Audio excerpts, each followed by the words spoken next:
метастазу, вы умрете, там столько разговоров. А я говорю, у вас сейчас такая, все продвинулось, столько техники новой. А что, нельзя, кроме этой операции вылечить? Нет, нельзя, говорит, тем более у вас такой сильный опыт, огромный. Короче, нужно оперировать. Я отказалась, поругалась с ним, отправила их куда следует и ушла. А потом долгое время, где-то месяц или два, находилась в таком депрессионном состоянии. А потом просто в один день села и сказала, что я пришла в мир, вышла замуж, имею детей, уже имею килимку, внука. Я как-то все уже увидела.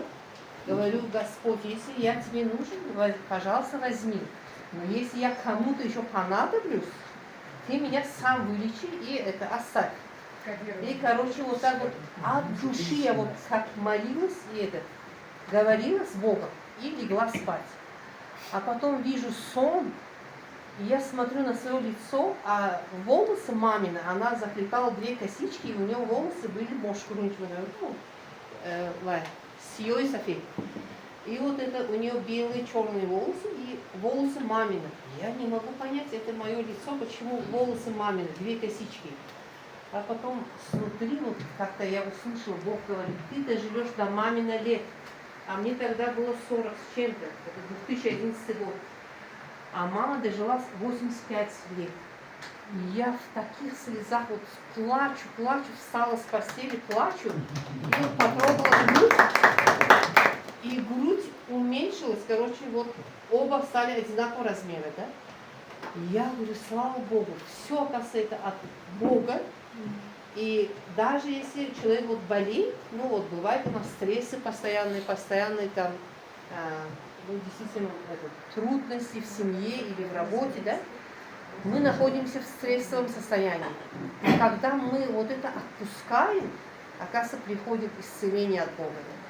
И я потом в 2011 году, в 2021 году уже, через столько лет, я пошла в школу Само. Это ученик Тогири, Сеймрод Аллатов, если вы слышали. У него проучилась. И после, как я у него обучилась, я выпустила книгу «Как я заболела раком и вылечилась». И написала книгу, что если хотя бы один человек прочитает, он уже подумает, что можно, оказывается, вылечиться от рака без химии, без операции, без этого медицинского всякого вмешательства. Поэтому я очень ценю и низкий поклон доктору Тогири и всем целителям, потому что вы действительно, каждый из вас от Бога.